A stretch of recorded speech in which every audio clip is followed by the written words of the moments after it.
tout de suite, elle a abordé la thématique du dragon. J'ai dit, ah bon?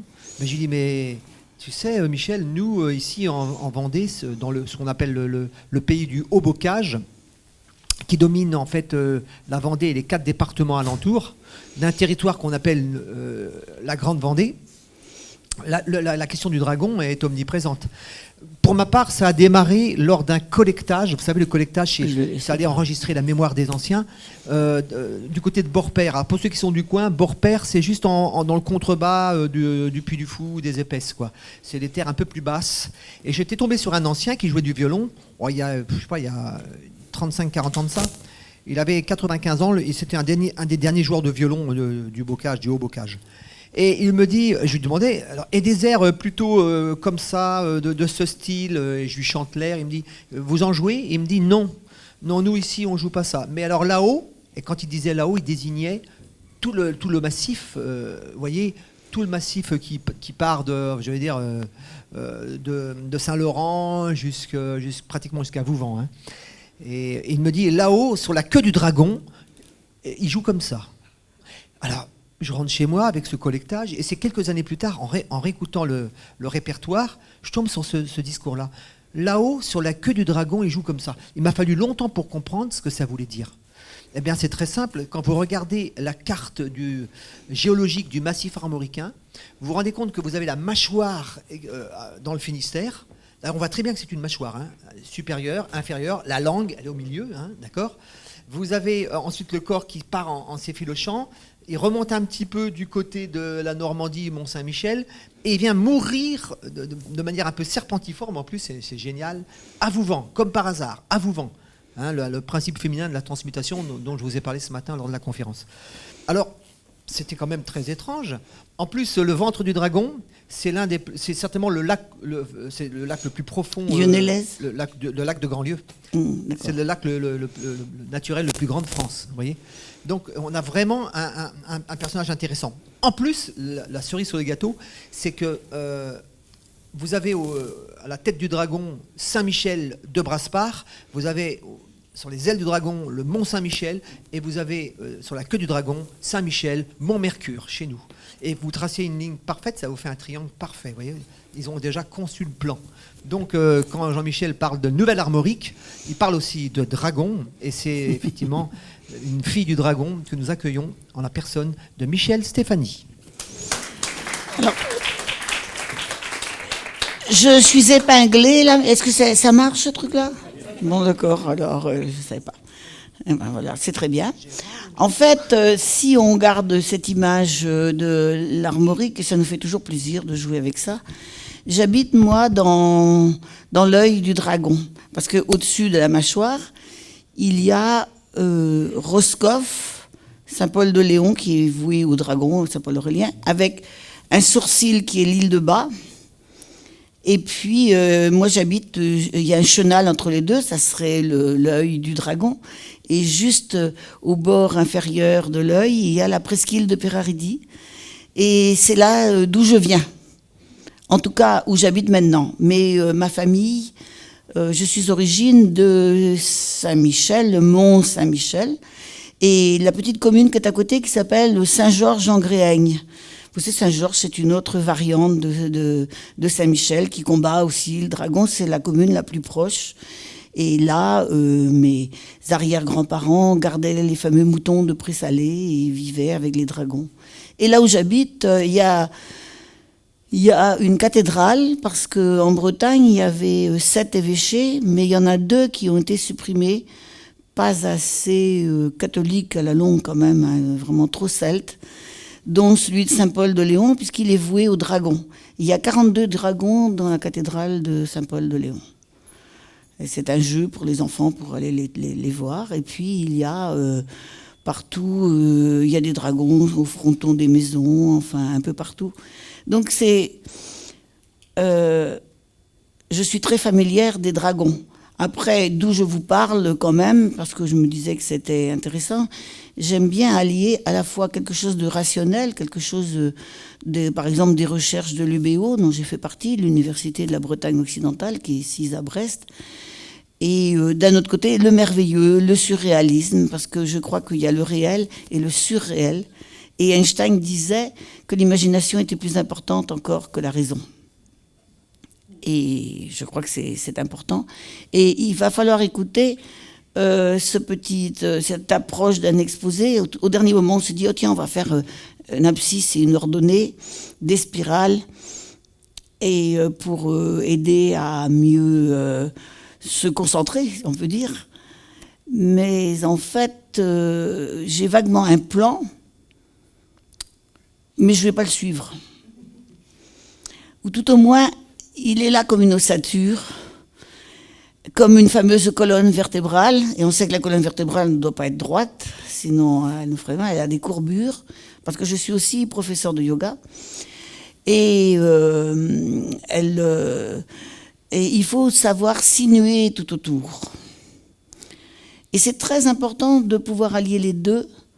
Je viens de retrouver, de lire Vinciane Després, par exemple, qui vient de publier un livre sur les morts. C'est elle qui a écrit Au bonheur des morts.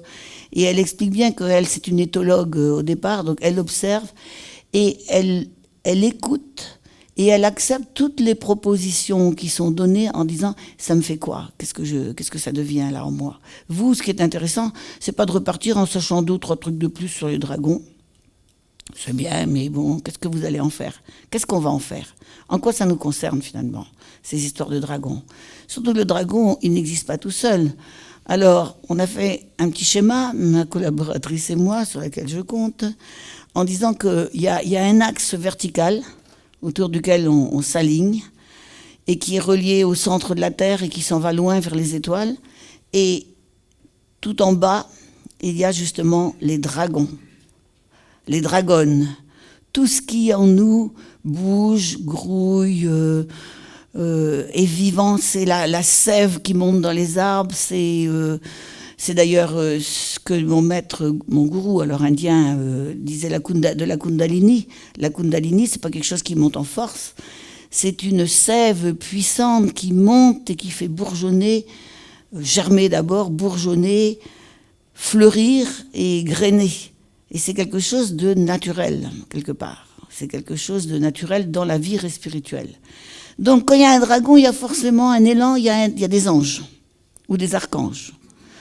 Donc, je viens avec le dragon, mais aussi avec l'archange, comme l'archange Saint-Michel, par exemple, à qui mes parents m'ont voué sur le mont Dol, en me mettant dans le pied de Saint-Michel, enfin, etc. Et c'est cet élan qui nous permet de parcourir une sorte d'échelle intérieure. Alors là, on a mis des noms sanscrits, parce que j'ai aussi une formation d'alchimiste, mais aussi, encore plus, une formation de yogi, élevé au pied du maître, qu'on dit enseigné au pied du maître, Gurupada, on dit en sanskrit.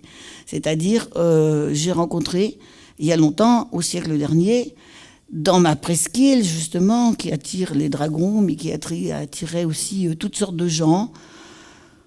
Certains sont devenus célèbres, comme Annick de Souzenel et tout ça. Enfin, toutes sortes de gens pour former une école d'été pour professeurs de yoga.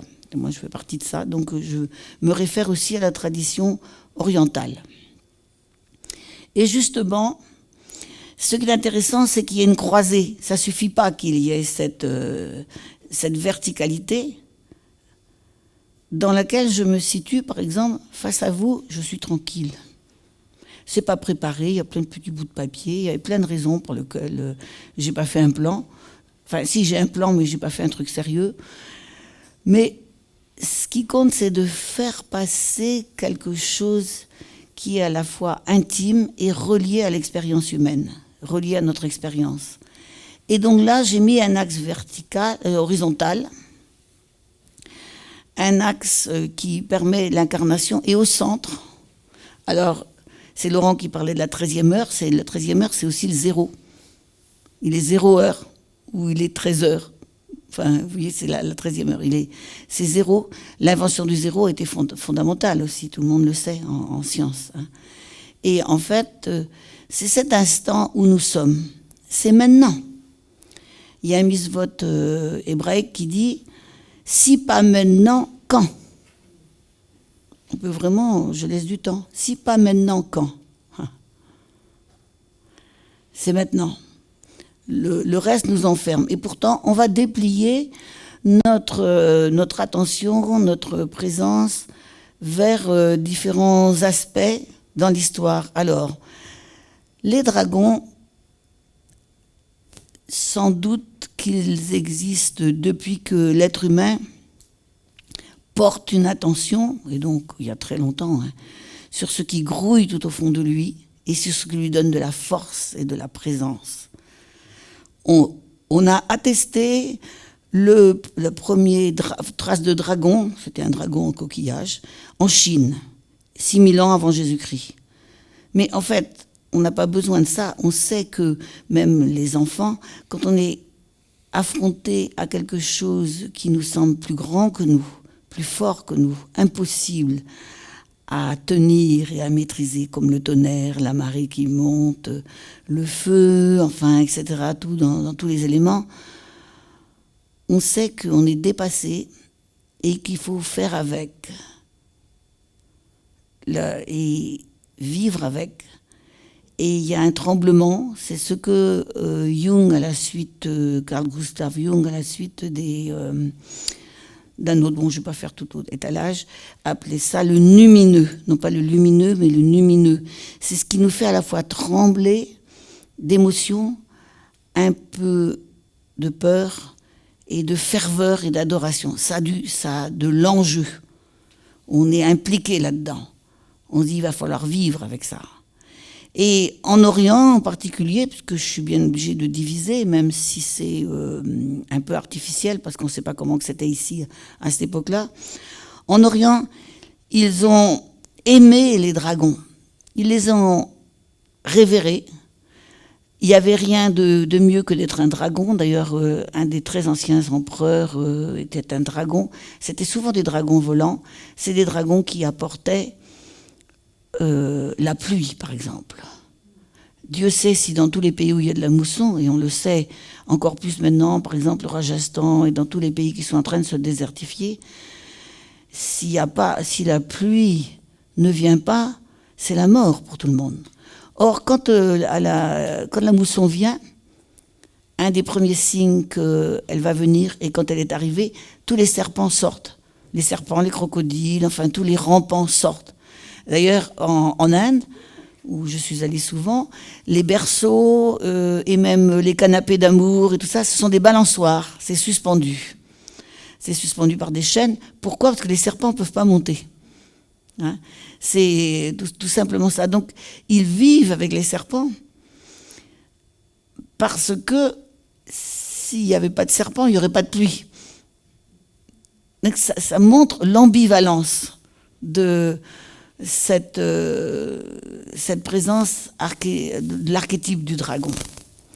Et actuellement, c'est assez amusant, que ce soit l'ange ou que ce soit le dragon, ce sont des mythes, plus que des mythes, des archétypes vivants, qu'on a essayé d'effacer. À l'époque de mes parents, par exemple, on ne parlait pas tellement ni d'ange, ni de dragon. On a vu, vous avez peut-être des enfants, on a vu la fascination des enfants pour les dinosaures, les sauriens, de la racine du mot sauron aussi dans le monde de Tolkien. Hein. On a vu ça, on a vu monter cet intérêt. Et maintenant, moi, mes petits-enfants, ils lisent plein de livres de dragons, toutes sortes de dragons avec... les dragons sont aimés comme dans leurs livres, comme en Orient, en Chine. C'est-à-dire qu'ils sont positifs, mais assez dangereux quand même. On ne fait pas n'importe quoi avec les dragons. Ils ont toutes sortes d'ailes. Il y a une série qu'ils sont en train de lire, Ulysse et Gabriel, deux de mes petits-enfants, là, par exemple. Hein. Et il y a des dragons avec des ailes vraiment de chauve-souris, d'accord, des ailes d'oiseaux, de petits oiseaux, mais aussi des grandes ailes d'aigle, des ailes de libellule, des ailes de scarabée, avec donc la double coque, oui, et des ailes de feuillage, des feuilles. Et je trouve ça vraiment magnifique. Donc c'est revenu c'est revenu d'une façon positive. Et les anges, eh bien les anges, l'Église a essayé de se débarrasser des anges très tôt dans l'Antiquité, parce qu'il y avait des génies ailés sur les tombes. Je crois que c'est Laurent qui a parlé de ça, qu'on retrouvait ça sur les Étrusques pour Mélusine. Hein. C'est-à-dire que c'est bien connu bien avant. Les chérubines, par exemple. Les chérubines, ce sont les brûlants d'amour. Ils sont en Mésopotamie. Ils sont effrayants. Ils sont terribles. Ce sont ceux qui sont les plus proches de ce qui est au-delà de tout nom, de toute forme, qu'on peut appeler Dieu si on veut. Les chérubines, on en a fait des chérubins. Des petits bébés joufflus avec des grosses fesses et des petites ailes. On voit comment dire, pour essayer de ne pas être inquiété, pour rester dans une certaine tranquillité et dans un monde assez étriqué, on se débarrasse de ce qui pourrait être tellement fort, mais tellement merveilleux, parce que ça peut ça peut nous soulever et justement nous transmuter. Parce que toute approche du dragon suppose qu'on descende dans le fond, dans la materia prima, la matière noire, qu'on cherche dans sa matière, justement le plomb. Et là, il y a un forgeron. Les forgerons sont liés à l'alchimie. On cherche le plomb, qu'on cherche le dragon, qu'on cherche dans l'inconscient, ce qui est à transmuter. Donc, l'ange et le dragon sont en train de revenir en force. Et c'est assez extraordinaire. Mais ils peuvent venir aussi d'une façon extrêmement négative. Parce qu'il y a l'envers et l'endroit. Il y a l'ombre à chaque fois. L'ombre de l'ange, c'est l'angélisme. C'est terrible. C'est vraiment le refus de la matière. C'est le refus de la mort, le refus de l'épreuve, le refus de l'incarnation qui suppose de mettre les mains dans la matière, d'avoir les pieds sur terre et de s'engager vraiment là où on est, comme on est, et pas attendre un jour merveilleux où on sera, je sais pas quoi, éveillé, enfin bref, quoi. Et l'ombre du dragon, on n'a pas de mal à la voir, ça a été évoqué. Le dragon, c'est celui qui préside, par exemple, les dragons de la terre au séisme, le dragon du feu au volcan, aux incendies, aux explosions. À Roscoff, la patronne de Roscoff, c'est Sainte Barbe. Sainte Barbare.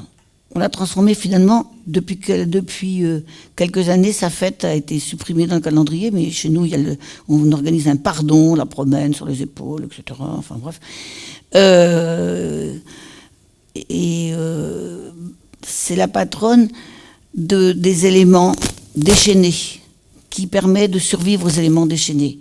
Quand les marins quittaient le port de Roscoff pour traverser la Manche, comme ils faisaient tous les ans, par exemple, pour aller vendre des oignons roses de Roscoff, eh bien, il fallait qu'ils aillent faire un tour vers la chapelle Sainte-Barbe, en bateau, parce qu'elle s'avance dans la mer, pour échapper aux tempêtes. Mais c'était aussi, Sainte-Barbe, c'est aussi la patronne des mineurs, des souterrains, de celles qui préservent des coups de grisou ou des effondrements, vous voyez, de tous les labyrinthes. Et parfois, on l'a vécu justement comme sortant de la mer chez nous, parce que comme moi je suis une femme de la côte, sortant de la mer avec cette ondulation de sirène en fait. Donc je trouve que c'est intéressant. Et puis Sainte-Barbe, c'est aussi la patronne des pompiers, par exemple. C'est tout ce qui est dans la conjonction des éléments qui déchaînés peuvent tout détruire, que ce soit en nous, dans notre psyché, que ce soit dans le monde, dans l'actualité, par exemple, hein, comme par exemple la résurgence d'une guerre beaucoup plus proche que celle qu'on aurait cru connaître. On n'a pas forcément complètement réagi quand on a vu la mise à sac d'Alep, par exemple, en Syrie. Oui, je donne ça. Moi, comme je suis allée en Syrie, ça m'a beaucoup touchée. Mais on voyait les immeubles s'effondrer. Et là, c'est le dragon, à travers les humains, vous voyez, qui était force de destruction. qu'importe qui était dedans, même si c'était des amis ou des ennemis. Mais il y a toujours eu des violences, des guerres, et même souvent, bien pire, des tortures, même pas cachées. Vous voyez ce que je veux dire? Mais c'est ça le dragon aussi. Et le dragon, c'est aussi, si on n'est pas guidé par l'ange, si on n'a pas une aspiration intérieure, et si on n'a pas quelque chose comme, j'ai mis d'un côté, le chevalier, ou la chevalière, si on veut, on dit rarement la chevalière, parce que, c'est-à-dire celui qui met genou à terre, un seul genou, et l'autre, il a son pied prêt à sauter, comme Tara en Inde, ou Sainte, comment on appelle la patronne, Rita, non? Celle des causes perdues. Hein? Il est prêt à y aller. Il est prêt à y aller. Et souvent, il y a des chevaliers dans les histoires de dragons. Et puis, s'il n'y a pas non plus quelqu'un qui voit de haut, un épiscope. Tout le monde sait ce que c'est qu'un microscope, un télescope, etc. C'est quoi un épiscope? C'est quelqu'un qui voit d'en haut, qui voit tout le schéma là. Ça a donné le mot évêque chez nous. Eh oui, on dit bien avoir une charge épiscopale. Hein. Et donc, qui voit. Et dans mon pays, c'est souvent le chevalier associé à un ange qui aide l'épiscope à mettre le dragon à sa juste place. Surtout pas le détruire, mais à sa juste place. Alors, je vais reprendre le petit texte que j'avais écrit pour ne pas me perdre, pour voir si je suis toujours dans mon truc. Le dragon... Alors, moi, je retire mes lunettes parce que je suis myope, je vois tellement bien sans lunettes. Mais je ne vous vois pas. Le dragon habite nos légendes, nos inconscients et nos paysages intérieurs, comme l'archange ou les anges, mais aussi autre figure d'ange, si vous voulez, les fées, les vierges. Alors il y a les vierges victimes et les vierges guerrières. Il y a genre Jeanne d'Arc, par exemple, et genre les vierges, la vierge attachée à un piquet le temps qu'arrive Saint-Georges, comme Persée, enfin voilà, celle qui est sauvée in extremis, la plus belle, la fille du roi, enfin, etc. Et qui est en fait ce que le dragon convoite parce que c'est elle la plus précieuse de l'humanité. Vous voyez, c'est... Et puis, le dragon, il est souvent duel. Alors, moi, je dirais, plutôt que binaire, je dirais hermaphrodite. Bon, chacun ses trucs. Hein. Il y a tellement de peu de différence, dans un sens, dans le chatoiement entre le masculin et le féminin. Et c'est fluctuant, comme en nous, la conjugaison du yin et du yang, qu'on pourrait dire, comme en Inde, la yoni. Et la yoni, c'est la coupe, mais c'est aussi la vulve, hein, et c'est l'entrée de l'utérus. Et le lingua, c'est le grand signe, c'est le mât, mais c'est aussi le sexe dressé de Shiva, mais le mudra, c'est ça. Et le mudra, c'est comme ça c'est le lingua, mais il repose, ça c'est extraordinaire, il repose sur la yoni, alors que normalement, si c'était quelque chose une image sexuelle, ça serait dans l'autre sens. C'est évident. Hein. Donc, c'est beaucoup plus profond que ça.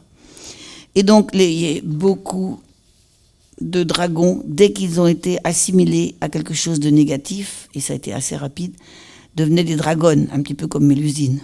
Parce qu'on sait que ce qui fait peur, on essaye de le démolir. Donc, on a essayé de démolir... Ah non, il faut que je continue à lire. On a essayé de démolir, en particulier, le féminin. Alors, je voudrais axer quand même le dragon sur le féminin cette fois-ci. Et puis, les anges aussi ont un sexe incertain, fluctuant, peut-être troisième ou quatrième, que sais-je, voilà, hors de la séparation. Et d'ailleurs, c'est assez touchant de savoir, on dit en se moquant, que ceux qui étaient à Constantinople assiégés, ils étaient en train de débattre du sexe des anges, comme si c'était vraiment une connerie, quoi, entre nous. Ils avaient autre chose à faire. C'est vrai qu'ils avaient autre chose à faire. Mais c'était une question pour eux cruciale, parce que les anges étaient hérités de la Mésopotamie, du Zoroastre et tout ça. Et là-bas, les anges sont féminins et masculins, en particulier l'ange de la terre, c'est très féminin. Donc, et nous portons en nous la mémoire de tous les peuples. C'est inscrit en nous. Et c'est pas forcément inscrit consciemment, mais quand on les étudie, ça peut être simplement en les étudiant et en réfléchissant. Ça peut être aussi, comme disait Laurent, dans une méditation, un moment, tout d'un coup, on est inspiré et tout d'un coup, on comprend, on dit « Ah ouais !» Et ce sont des retrouvailles avec un savoir ancestral que nous partageons tous. Nous ne le savons pas forcément, mais si nous menons une vie un peu respirituelle, c'est-à-dire si nous nous laissons traverser par le souffle qui ne nous appartient pas, que ce soit le souffle de dragon ou le souffle des anges, si on se laisse traverser, on se laisse changer, parce qu'à chaque fois qu'on respire, on change, même matériellement, on a toutes sortes d'ions, d'électrons, éventuellement de molécules, puisque des OH2O, par exemple, non pas de l'eau, là, l'oxygène. Enfin bref, on se transforme à chaque fois. On est transformé. Et le dragon, c'est un être de transformation. Et grâce à l'ange, c'est un être aussi de transmutation. Et selon donc, oui, j'avais écrit, selon les pays, les traditions, il est maléfique ou porteur de bénédiction. Comment faire œuvre avec ? Eh bien, j'ai pas la réponse, personne n'a la réponse pour l'autre. Œuvre, c'est opéra, vous savez, en latin. C'est œuvre de vie, c'est ce que font les alchimistes, c'est ce que font tous ceux qui sont en chemin pour mieux se comprendre eux-mêmes, comprendre l'autre, comprendre l'infini et être en relation avec le monde entier. Et ça passe nécessairement par se laisser toucher par le dragon. Est-ce que vous voulez que je fasse une première pause ? Parce que je vous en déverse comme ça. Puis j'ai vu les autres conférences, c'est pareil, on est là. Oui, on est en train d'intégrer, on se dit, je ne vais jamais retenir tout ça. Et on a un peu envie de dire, et là, vous avez dit ça, là, c'est quoi Et puis, on n'ose pas parce que ça continue. Le flot continue. Moi, je peux vous parler pendant des heures, hein, pas de problème. Les autres aussi, hein, je ne sais pas si vous avez remarqué. Et d'ailleurs, ça se termine à quelle heure, au fait ? Ça se termine à 18h15. Oui, d'accord. Il faut laisser du temps pour les questions. Mais à l'intérieur, est-ce que dans ce que j'ai dit, avant que j'aborde quelques légendes, par exemple, quelques exemples, etc., vous avez envie, pas forcément de poser une question, mais d'apporter une contribution, un éclairage, parce qu'on est quand même beaucoup plus intelligent à plusieurs que tout seul. Hein ?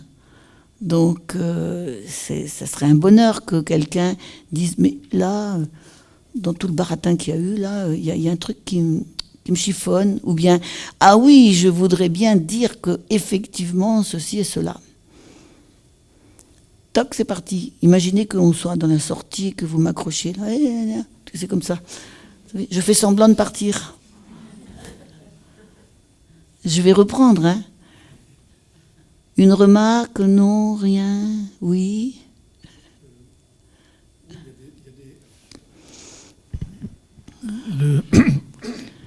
Les dragons sont, on les imagine beaucoup associés au feu, mais il y a aussi des dragons dans l'eau.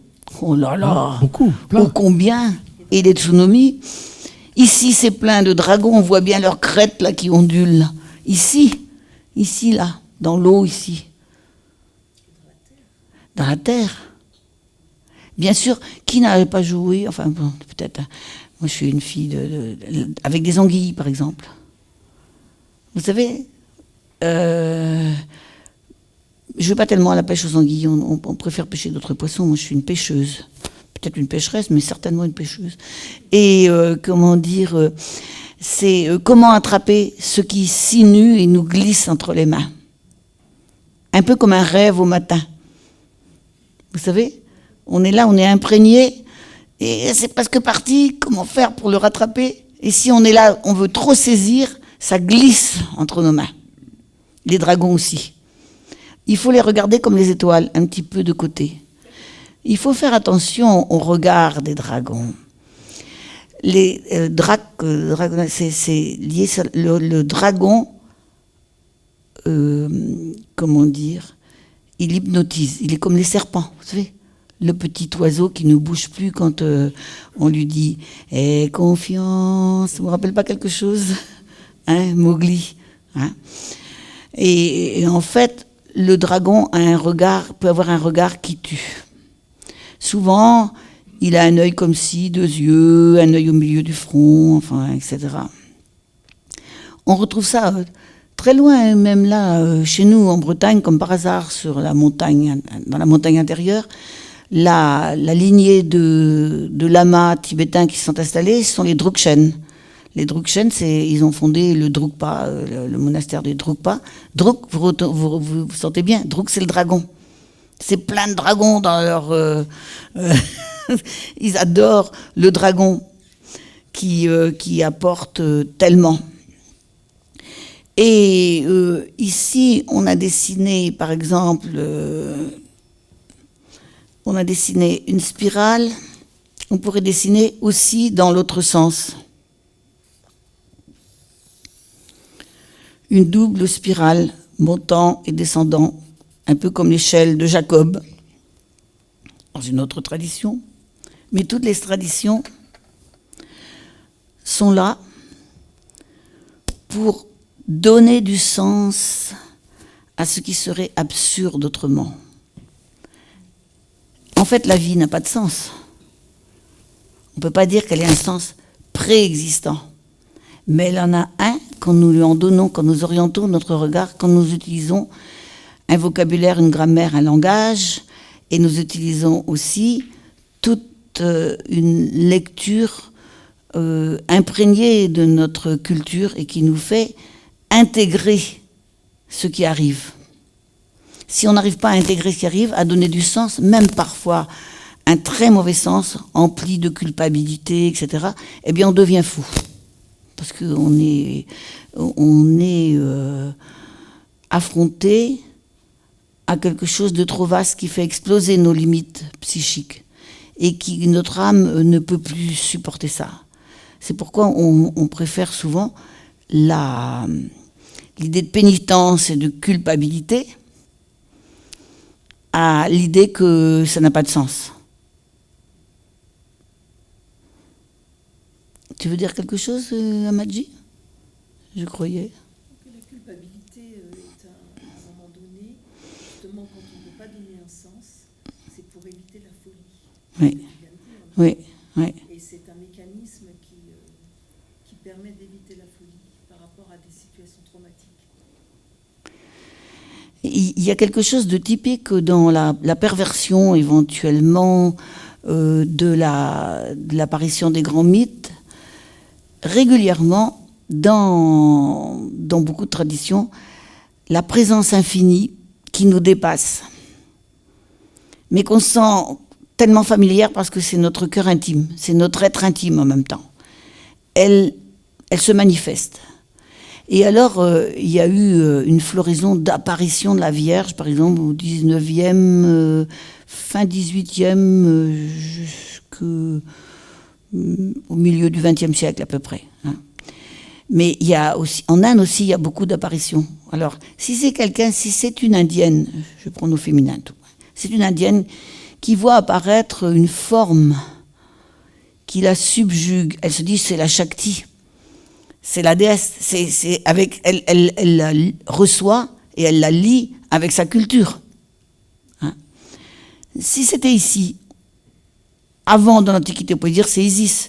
Isis avec son uréus, son serpent, là, vous savez, au-dessus de la tête, avec le disque, là, tout ça, c'est lié.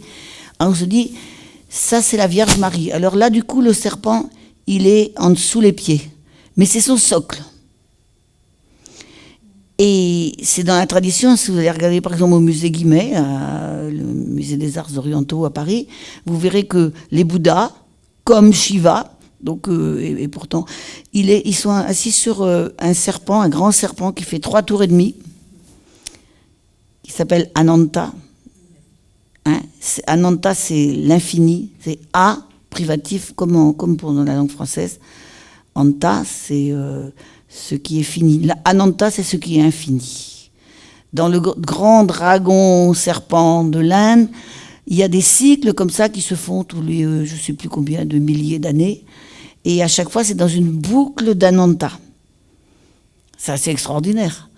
Et je vous parle un peu de ce dragon, alors indien, si on peut dire. Dans cette boucle d'Ananta, quelqu'un dort. C'est Vishnu. Vishnu rêve le monde.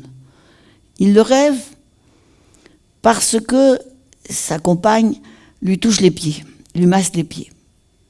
Et donc, du coup, il y a une sorte de sève qui s'éveille en lui.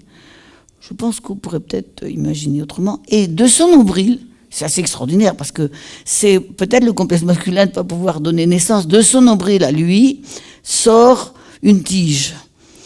De cette tige fleurit un lotus. Assis sur ce lotus, il y a Brahma. Brahma qui est le créateur du monde. Alors on se dit mais comment que ça se fait? Alors il y avait Ananta avant, il y avait Vishnu, alors c'est lui le créateur. Il faudrait savoir lequel des deux est le plus... Et avant l'autre, c'est comme l'œuf et la poule, vous voyez. Et dans la logique, c'est tout d'un coup Mahadeva, le grand dieu, Shiva, qui intervient et qui dit non c'est moi en fait, parce que moi je danse avec les serpents. Et je suis... Bujindraram dit un mantra qu'on disera peut-être demain, je ne sais pas, Bujindraram. Je suis orné du serpent. Voilà. Alors donc, j'ai parlé un petit peu de l'Orient, je reviens à l'Occident, je reviens chez nous. Je vais revenir carrément chez la légende du pays où j'habite. Comme ça, au moins, c'est concret. Donc, et ça concerne la Vendée et ça concerne un peu toute la côte et tout ça. Sur cette côte, je vais partir du 5e siècle, hein, parce que sinon il faut remonter trop haut. Voilà. Au 5e siècle, c'est un peu le chaos. 5e, 6e siècle, ça ne va plus trop. Avant, les Romains avaient organisé la vie là-bas. Et ça fonctionnait, mais les Romains ne sont plus trop là, il n'y a plus personne. C'est la guerre un peu partout, il y a des envahisseurs un peu partout. Tous les peuples arrivent, forcément de l'Est toujours, hein. Ils arrivent et ils déferlent. Donc là-bas, en Grande-Bretagne, il y a les Britons.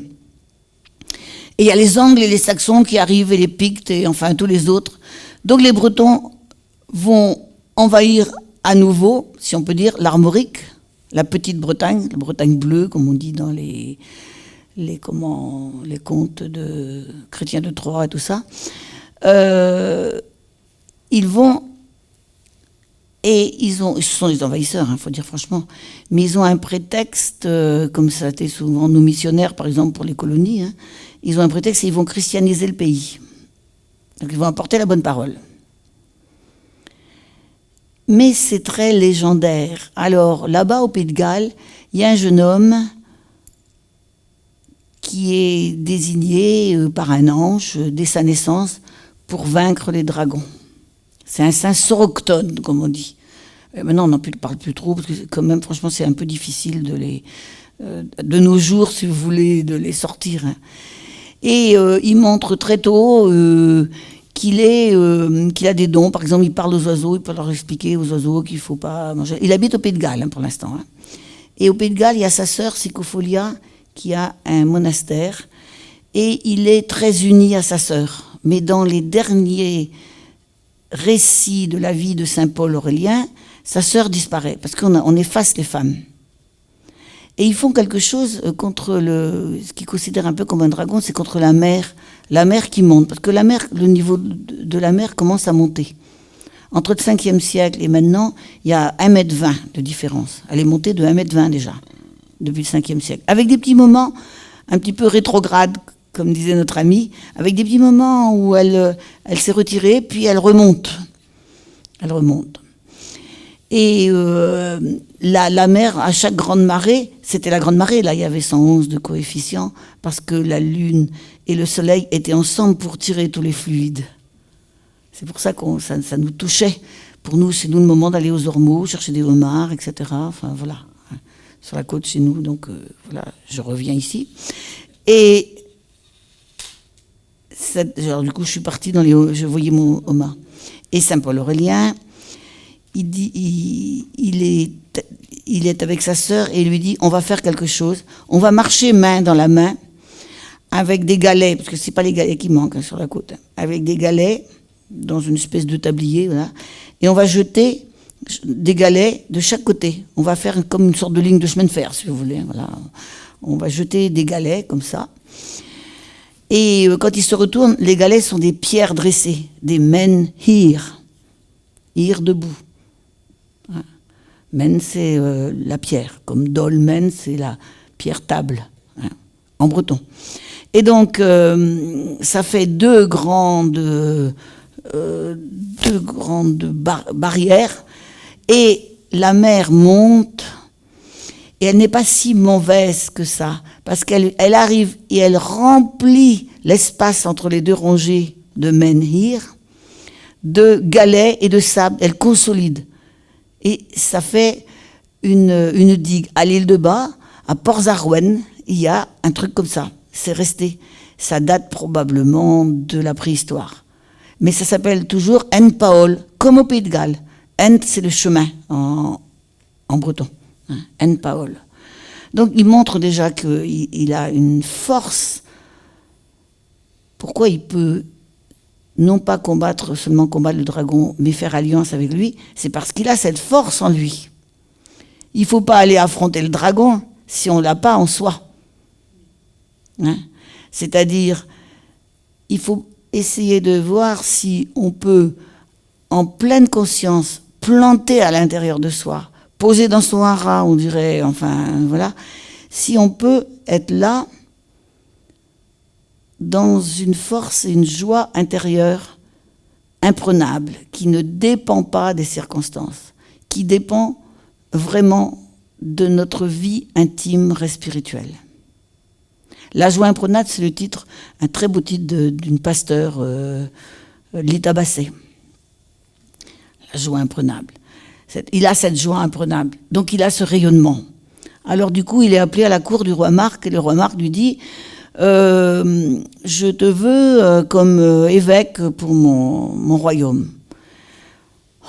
Alors, ça lui plaît pas du tout parce qu'il veut être moine, lui. Il veut se consacrer. En fait, il est tellement saisi aussi par son besoin de vie intérieure que ça l'intéresse pas. Et il négocie et puis il dit, ben non, je veux partir, je veux aller en Armorique. Je veux aller en Armorique. Et il demande au roi Marc une cloche, il y a des carillons, une cloche, oui, je les ai mis là, une cloche comme les bols tibétains.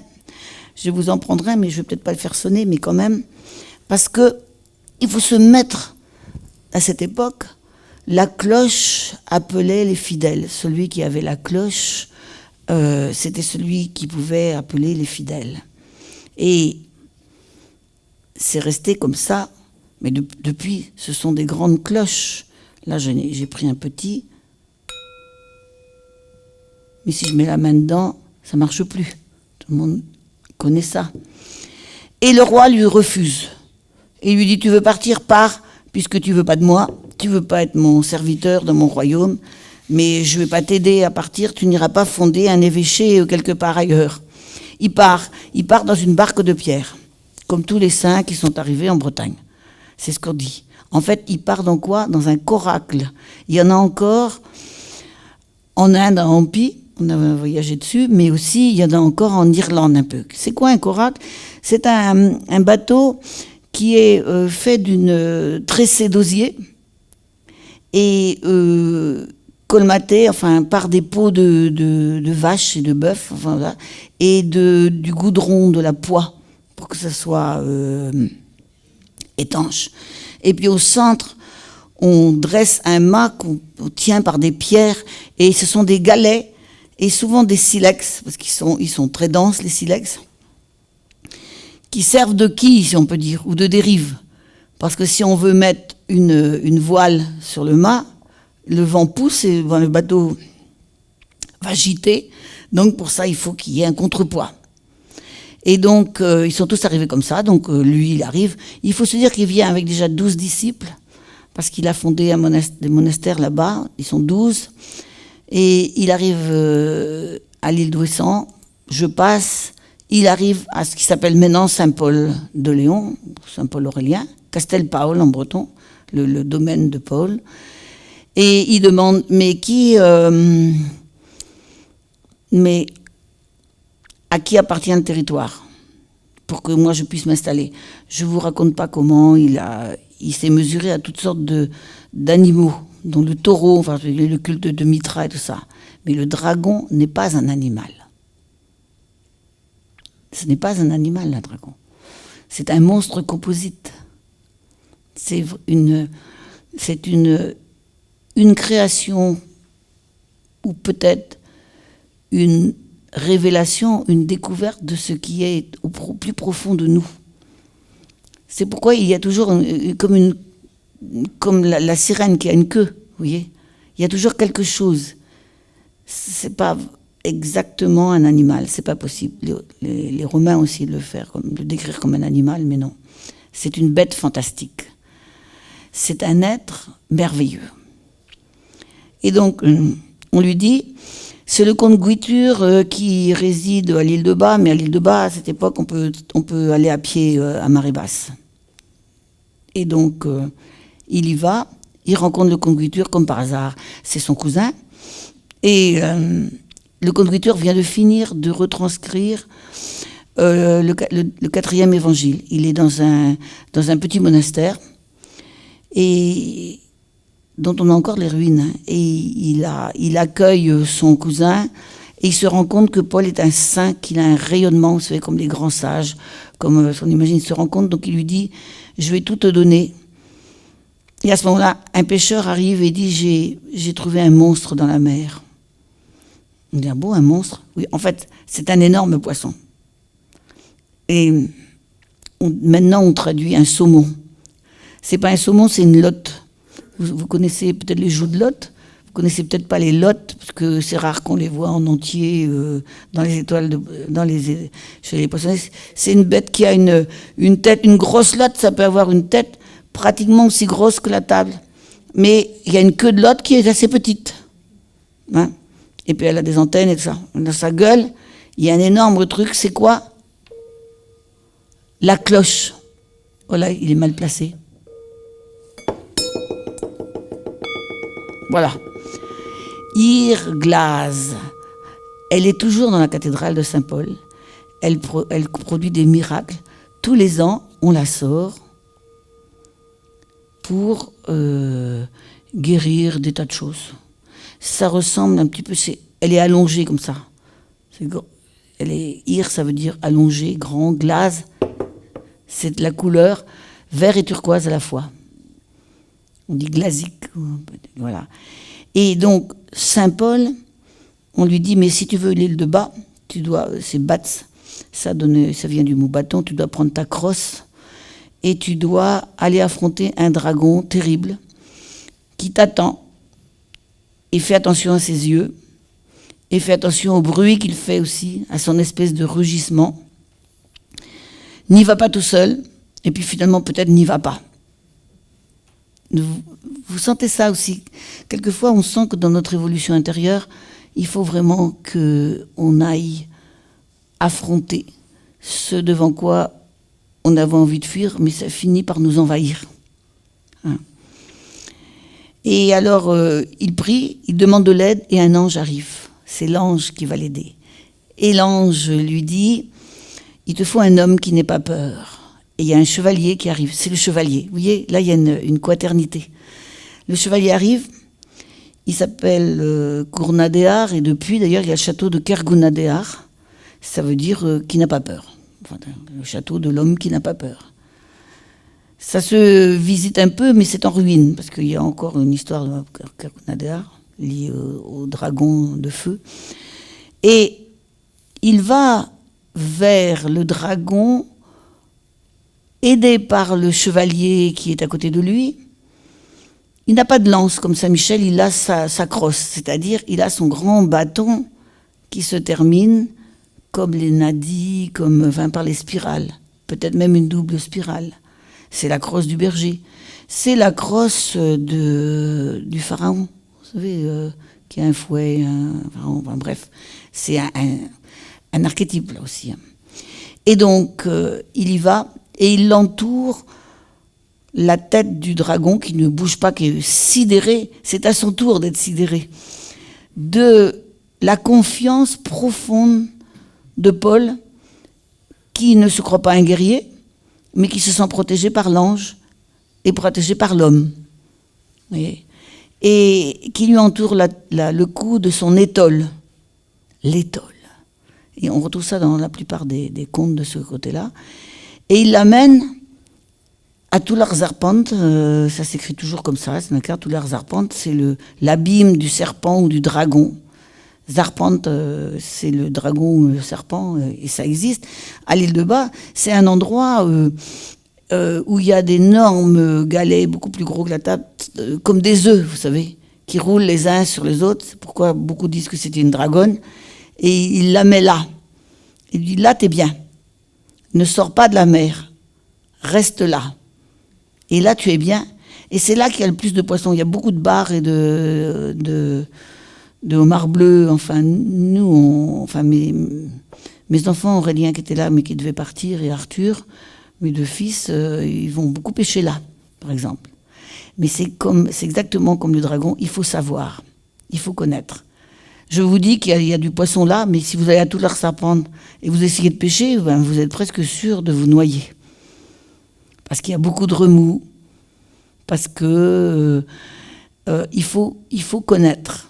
Oui, ça donne un peu des choses par rapport au dragon. J'essaie de vous mettre quelque chose de très concret. Et du coup, le dragon est à sa place, et les êtres humains peuvent à nouveau avoir du bétail et des cultures. Et dans l'église de l'île de Bas, c'est pour vous dire comme c'est dans l'église de l'île de Bas, alors on fait des processions pour Saint Paul et pour Sant'Anna, Sainte Anne, parce qu'on pense, je fais une petite digression, que Sant'Anna, Sainte Anne, c'est elle qui a fait venir Saint Paul de ce côté-là. Je vais revenir sur Anna après, et je viens sur l'étole. Il y a une vitrine où on nous montre l'étole de Paul Aurélien. Le problème, c'est que c'est un tissu perse qui est avec des cavaliers, mais qui date plutôt du XIIe siècle. Mais c'est pas grave. C'est un objet de vénération. Parce qu'il y a ce qui est dans la logique et c'est ce qui est dans le surréel. Et c'est très intéressant. Et pour rendre hommage toujours à la présence des femmes, dans l'endroit où il y avait le monastère et tout ça, tout a été ravagé 2 fois. Dans 2 périodes, plusieurs fois, mais en 2 périodes. Les Vikings sont arrivés avec des bateaux qui s'appelaient des dracars, le dragon, qui mettaient des têtes de dragon à leur tête. Encore une invasion de dragons. Évidemment, ils sont allés piller parce que là, il y avait énormément de pèlerins qui venaient là.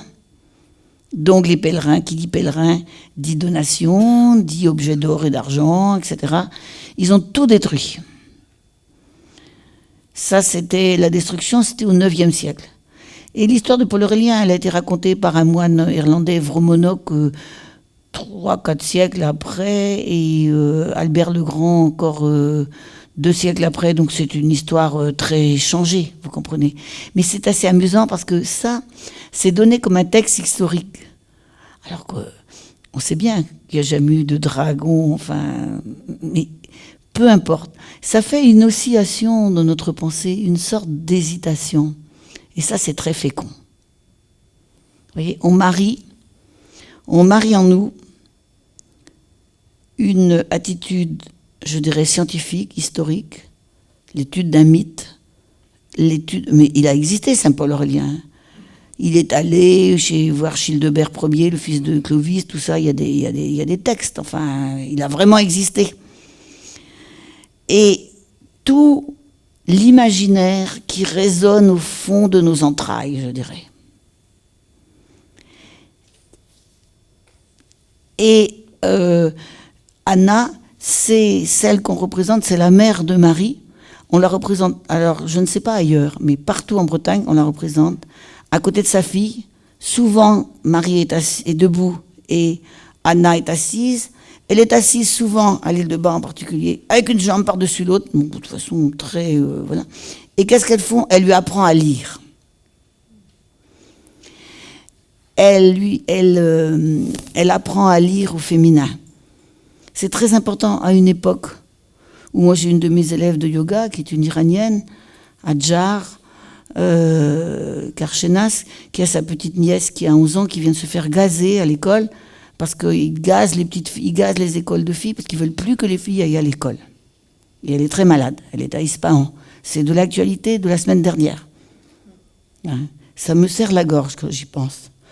On a vu, il n'y a pas longtemps, vous pouvez revoir aussi en replay, un bel exemple de ravage de dragon, de peur et de folie.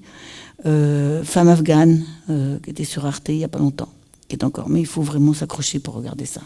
C'est-à-dire que là, je reviens à la destruction du féminin. Et je reviens à cette image négative qu'on a donnée du féminin. Par exemple, Mélusine, quand même, quand on parle de Mélusine, quand on n'a pas entendu Laurence, elle n'est pas nette, Mélusine. Elle se termine en queue de serpent, queue de sirène, voilà. Mais souvent, les vouivres, etc., on oublie que ce sont les gardiennes des courants souterrains, par exemple. On oublie. Et chez les Grecs, dans la culture grecque, les dragons ont fini par servir de faire-valoir aux héros. Il y a des dragons à détruire. Ce sont des faire-valoir. Ce ne sont plus nos alliés potentiels. Ce ne sont plus nos amis. Et je n'ai pas utilisé le schéma finalement, mais voilà. Et en fait, il y a des rotations qui se font. Comment le dire rapidement sans trop m'étaler? Il y a des résurgences. Alors, dans les pays celtes, les dragons n'ont jamais été complètement négatifs. Jamais. Et d'ailleurs, vous voyez bien que vous allez même dans des boutiques pour touristes, on voit toutes les boucles d'oreilles et tout ça en spirale. Les trisquels, etc. Ce sont tous les anneaux de dragons. Les spirales qui font comme ça, en Inde, ce sont les nadis. C'est-à-dire les grands courants d'énergie qui nous traversent, le yin et le yang, Nadi, Ida et Pingala, qui s'épousent, qui se regardent et qui montent et qui s'harmonisent. Et si elles sont harmonisées, alors la Shushumna qui est au milieu, l'axe qui est au milieu, peut se dresser. Et dans la Shushumna peut monter la sève, la Kundalini. C'est, en Grèce, ils connaissaient ça, mais ils l'ont transformé. Ils ont dit Askieplos. Askieplos, comment il s'appelle en latin déjà? Esculape. Esculape. Il voit deux serpents qui sont dans une parade amoureuse et il met son bâton entre les deux et les deux montent comme ça. Et du coup, il sait que l'on soigne la maladie par le venin. Vous savez, on soigne toujours en sachant doser. C'est une question de dose, c'est une question de place, c'est une question de savoir-faire avec. Et pour nous, c'est vraiment une question de savoir-faire avec notre violence de dragon, parce qu'on a tous terriblement une violence et une possibilité de ravage. C'est à nous de savoir faire avec. Et là, il place le caducée, qui est encore l'emblème des soignants, en principe, et qui tourne autour. Et en fait, tout à l'heure, Laurent désignait le cercle de l'Ouroboros. L'Ouroboros, c'est un terme en alchimie où on voit le dragon qui avale sa queue. Parfois, ils sont deux. Parfois, il y a celui qui est... je commençais par ceux-là, d'ailleurs. Ils sont deux comme ça. On pourrait dire que c'est un symbole sexuel, hein. Ils font un 69, si vous voulez. Enfin bref, voilà. Hein. C'est comme on voit à Khajuraho, partout en Inde. Enfin voilà, bon, bref. Ils sont là, comme ça. Mais en fait, on dit que c'est le volatile, celui qui a des ailes, qui est le mercure, qui a besoin d'être tenu, solidifié par le soufre. Et la devise des alchimistes à ce moment-là, c'est « solve et coagula », c'est-à-dire sache dissoudre, faire fondre, solver, hein, et ensuite solidifier, si tu veux trouver la pierre. Et donc, c'est un travail à l'intérieur, de venir à l'intérieur chercher nos dragons. Une autre devise des alchimistes, bien connue, le mot... Le liquide est connu, c'est le vitriol. Vitriol, c'est les mots de cette étoile à 7 branches qui dit « Visita interiora terrae », visite l'intérieur de la terre. Vous entendez bien, hein, par rapport au dragon. Visite l'intérieur de la terre. Tout ça, c'est labyrinthe. Tout ça, c'est sinueux. Au centre, parce qu'il y a 6 syllabes d'un côté, 6 syllabes enfin pas 6 mots d'un côté, 6 mots de l'autre. Au centre, rectificando. Tout le monde comprend. Hein. Là, tu mets les abscisses et les ordonnées, tu mets l'axe vertical, tu mets l'axe horizontal. T'es clair. Rectificando, et après, invenies occultum lapidem. Invenies, c'est un mot formidable en latin. C'est à la fois tu inventes, ça donne le mot inventer, hein, et tu découvres. On parle encore des inventeurs de trésors quand quelqu'un a retrouvé un trésor. Hein, donc c'est très fort ça. Invenies occultum lapidem, c'est la pierre occulte, la pierre cachée, la pierre philosophale. Donc c'est vraiment en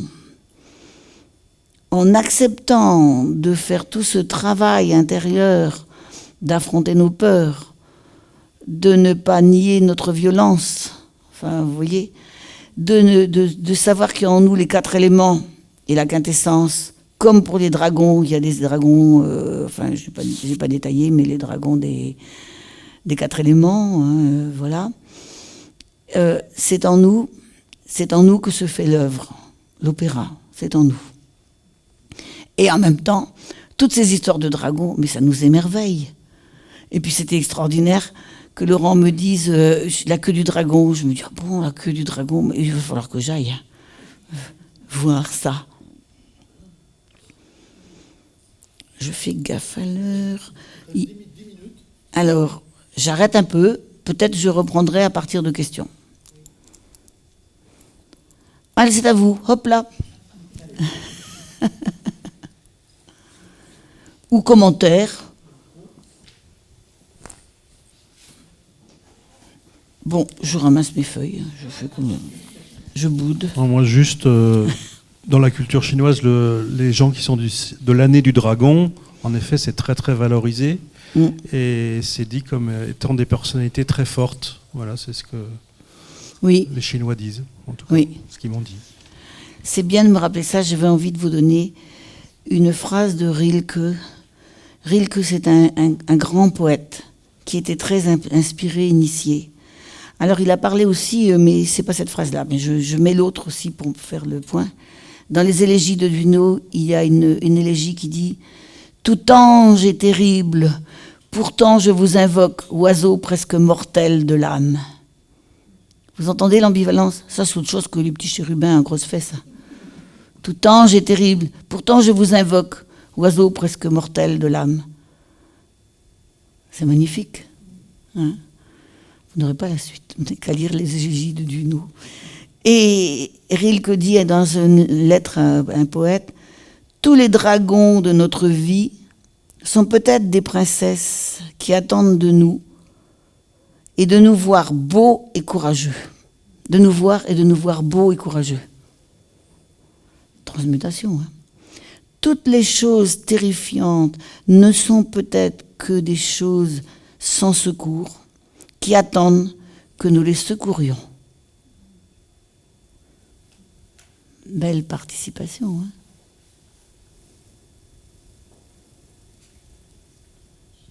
Oui, tu voulais dire quelque chose? Oui, ma chère Michel, alors c'est très intéressant parce que tu nous parles effectivement de la geste bretonne, mais il y a des résonances chez nous. Par Oui. exemple, la fameuse Dahu que vous avez en la ville 10, nous, elle se matérialise d'une autre manière, c'est-à-dire c'est Mélusine et la cité engloutie de Bélesba, n'est-ce pas, aux abords du golfe des Pictons, chez nous en Vendée. Vous avez Saint-Gwenolé qui vient aussi effectivement christianiser la petite Bretagne. D'ailleurs, la plupart des gens qui christianisent le Grand Ouest, ils viennent d'Irlande. Hein. Et Oui. quand on connaît le rapport, notamment au travers du livre de Kelt, on voit que le dragon est bien présent. Alors, vous avez Gwenolé, nous on a Saint-Philibert. Alors Saint-Philibert, nous chez nous en Vendée, il combat le dragon à maintes reprises. Et il finit par libérer d'ailleurs Noirmoutier, et c'est pour ça qu'il a créé le monastère sur l'île de Noirmoutier, et qu'il a rattaché d'ailleurs l'île de Noirmoutier au continent. C'est lui qui a découvert le Goa. D'ailleurs, Saint-Philibert, c'est le fil qui libère, le lien qui libère. Ah bah oui, dans la langue des oiseaux. Évidemment, puisque tout est contenu dans la langue des oiseaux. Donc, il y a des résonances qui me fait penser que le grand rêve de Jean-Michel d'imaginer une future nouvelle armorique, ça tient complètement culturellement, ésotériquement. Et le dragon, pour finir, ne serait-ce pas non plus quelque part notre force brute qu'il faut mettre au pas? Mais tu l'as dit d'ailleurs, hein, tu l'as très bien dit. C'est notre force brute. Et voilà, c'est qu'il ça. faut charmer. Et ben justement, c'est le texte de Rilke. Hein. C'est magnifique. Et ça me fait penser, pour montrer combien on peut pervertir parfois. Parce que je sais que j'avais oublié quelque chose. Je me dis, où est la queue là? Non pas la queue du dragon, mais la queue de mon histoire. Je vous parlais des apparitions, vous savez. Quand ici, c'était des apparitions de la Vierge debout là sur son serpent. On a traduit par son message par pénitence. Vous savez, culpabilité, pénitence, repentez-vous, etc. En fait, c'était en grec, c'est métanoïa, c'est transforme-toi. C'est un appel à la transformation intérieure. C'est terrible de voir combien on peut gâcher par intégrisme abruti, et en particulier en se coupant de la moitié de l'humanité. Donc en se coupant de soi, parce que nous sommes... Moi qui vous parle, je vous parle grâce à mon animus, dirait Jung. Vous voyez, je vous parle grâce à mon animus qui est fort et puissant, et plutôt animé par Saint-Michel, vous voyez, et le dragon. Et je vis une histoire d'amour depuis mes 12 ans avec mon mari, qui en avait 14, j'étais quand même plus vieux. Et lui, son anima est tombée amoureuse de mon animus. Et chaque couple est une quaternité. C'est intéressant de se dire ça.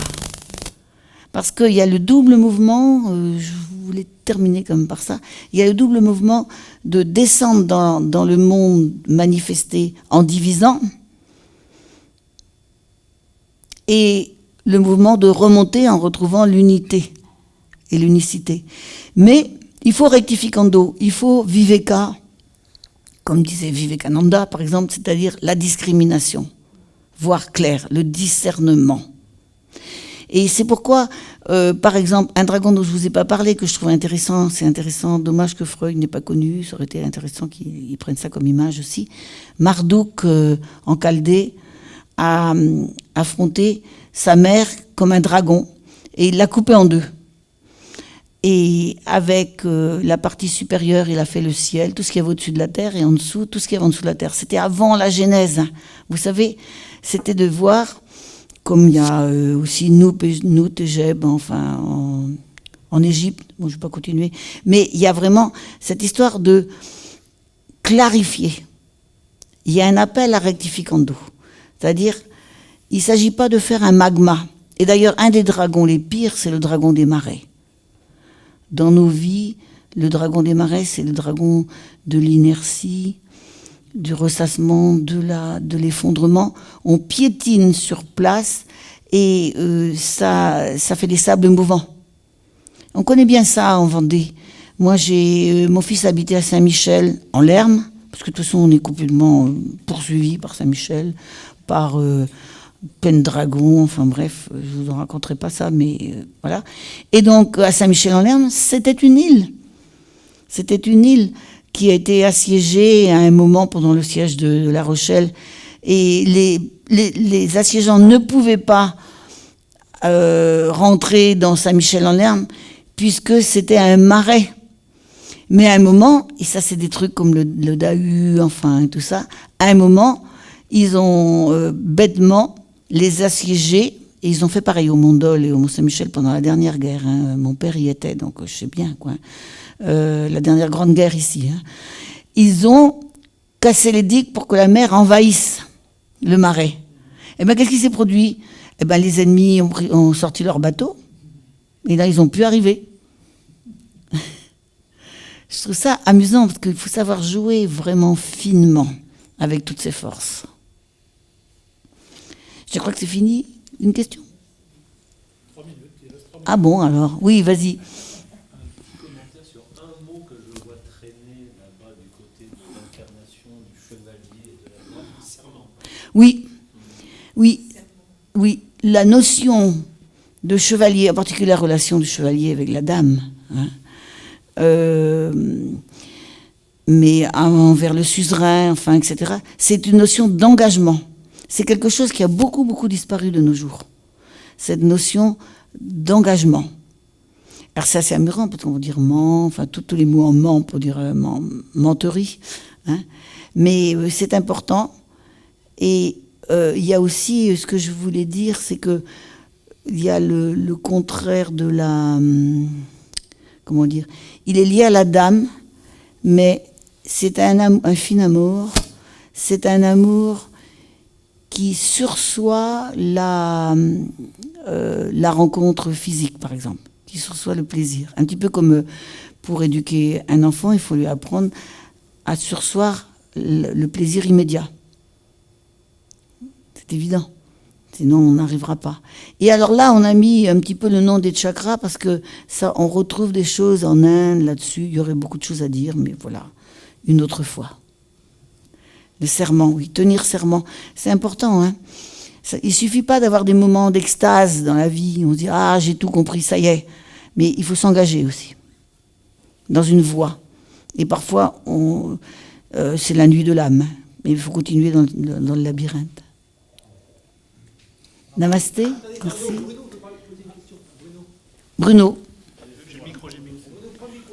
Oui, parce qu'en plus, je suis éblouie, alors je ne vois rien. Je me souviens plus de ma question, mais ça ressemble à ça. Comment on a tous nos dragons. Moi-même, j'ai mes dragons. Oui.